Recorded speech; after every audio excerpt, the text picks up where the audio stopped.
For those of you who don't know, my name is Mona Moore. I know, it's a beautiful name. You should all learn it. And I am a Calgary drag queen and a Canadian drag superstar. I am also the current reigning Miss Canada Continental. Drag is not only my passion, but my career. And since COVID-19, my career has taken a big change in going digital. I host 2 weekly shows, Mona Moore's Sitting on a Virus, a live COVID-19 update, and Miss Canada Continental Cycles for Care, an Instagram live fundraiser for CanadaHelps.org. Now, joining me are some of my favorite Calgary drag queens to discuss COVID-19, the changes it has made, and how we have gone digital.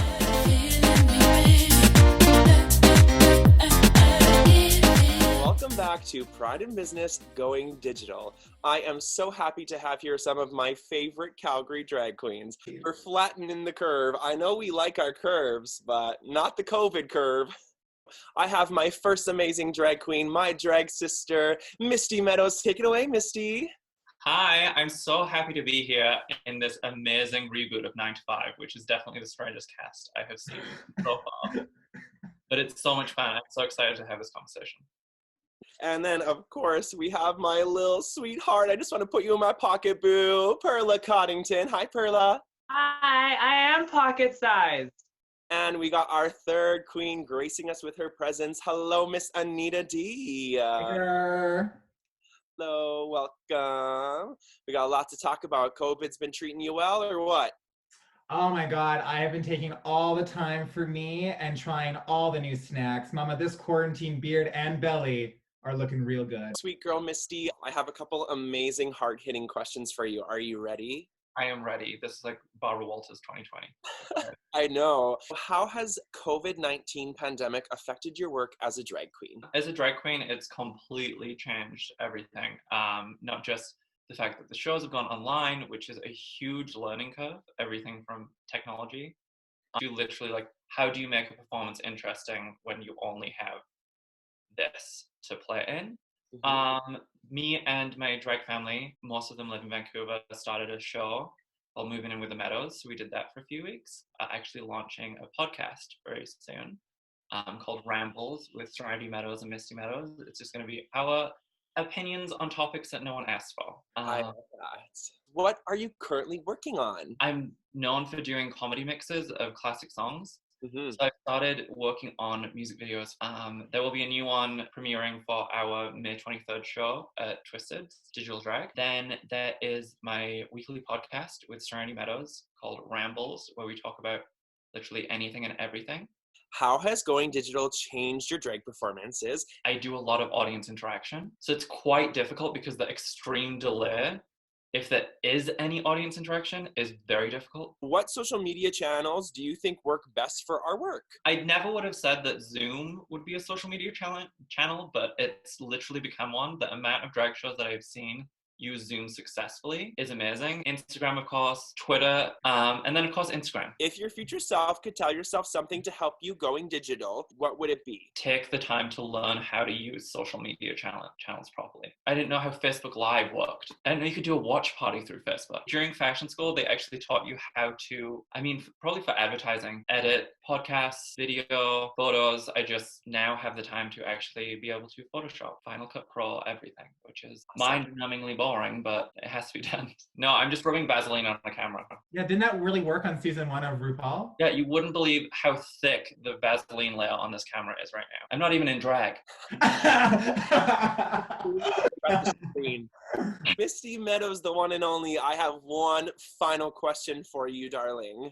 Where can we find you next on social media? Please follow my Instagram, mistymeadows.girl, where I will be posting the links to my new YouTube channel, any Zoom shows I'm doing. I love that. Well, thank you so much, Misty. Thank you for all your amazing answers. Thank you for letting us know a little bit more about who Misty is. Our next queen to grace us with their presence. God, I'm so happy that you're here because I miss you so much. And I miss our tequila shots. I miss Oh, the drinks at bitch, the do you know how bar. much I miss fucking tequila? You know what? Our bank accounts don't, though.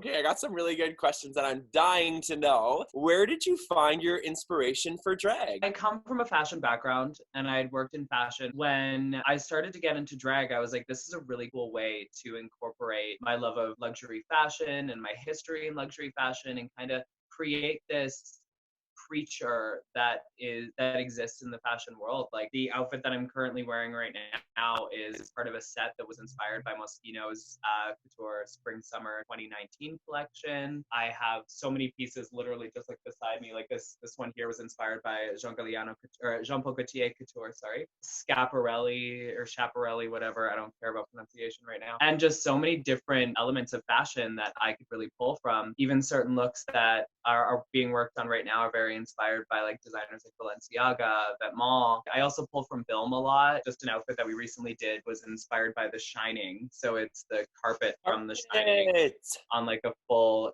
cape bellhop moment, taking a look at these different periods in fashion, like brands like Courrèges, which started space age fashion in the 60s. I love that. I know you're definitely a fashion queen. I also love that you work with lots of local fashion designers. They're always creating costumes for you, which I love. Like supporting local drag. I think it's super awesome to support and promote other local artists, especially designers. I have another question for you, darling. What are you currently working on now?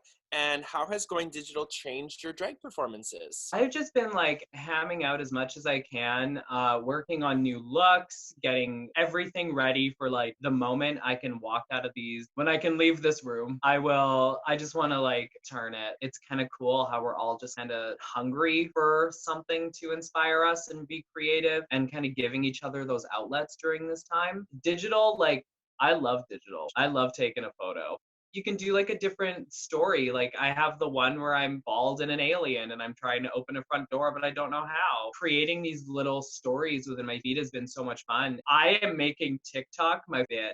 It's so entertaining. I love the videos that people post and can create through TikTok. I think it's a great way to spend our time and to have some fun. Perla, though, I love that you're taking this time to work with lots of talented artists that you've made contacts with in the past. We got nothing but time and we're all hungry and missing something in our lives. So what a great opportunity to use to your advantage to work on your drag. I think that's really awesome and very smart, babe. What social media channels do you think work best for you? So I'm all about the TikTok. I love Instagram. We all know I love Instagram. Been debating on starting a Twitch stream of like video games and like doing a gaming channel on Twitch. Nice. That's a good idea. Why not, eh? If your future self could tell you something to help get you through the digital time, what would it be? Don't second guess yourself. Flat line. If you feel like you want to do it, try it. Put your heart and soul into it. If it doesn't work, guess what? There's always another medium. As drag performers, we get to hide behind a character. Regardless of what we're showcasing a persona, something that's completely separate from who we actually are. That makes it so much more freeing because at the end of the day, someone can judge a character, someone can judge a persona. That judgment that you may feel isn't coming directly towards you as a person. It's coming towards a facade. Totally. And knowing that makes it a little bit more freeing where you can focus on this and be like, this is how I'm doing it as this character. People don't like it. That's fine. That's this character. It opens so many more doors when you can just kind of separate that. Perla, I have one final question for you. Where can we find you next on social media? Yes.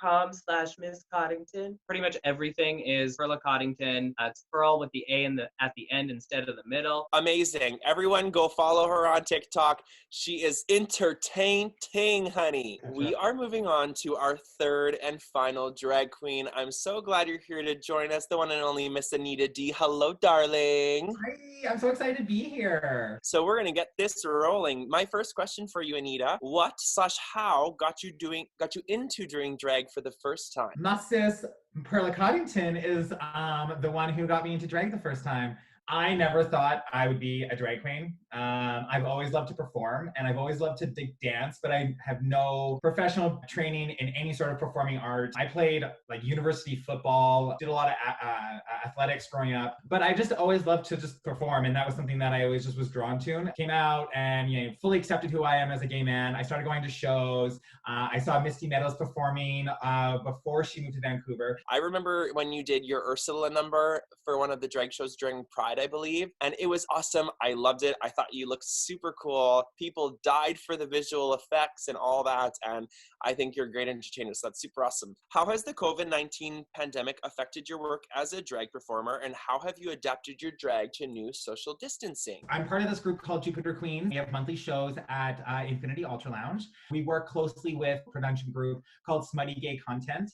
You can find them on YouTube. We had a studio where we get together and we'd have a panel, but now because we're social distancing, we are doing it digitally. So we've taken 1Q, 5Q at home and we've been doing challenges, which we've been posting on YouTube. So Anita Dee, I have a quick question for you, my love. What social media channels do you think work best for you and where can we find you? We have been using Zoom and Zoom has been great. We used a little bit of House Party, which was kind of an interesting tool. I wouldn't say that's the best option, but you can find us on YouTube at Smutty Gay Content. We're releasing our videos. I love Instagram. I love Facebook. And also Anita Dee might be changing her name to Anita Lift because I want to start doing at-home workouts in drag. I'm so happy that you guys can share this with me. I love you all. Thank you so much. Thank you. Thank you. Thank you, Pride in Business. Yes, Pride in Business, you are the ticket. Thank you so much for supporting your local drag queens. Thank you for giving us a platform and a voice, and we really appreciate it. So continue to do good times during this negative time. Thank you.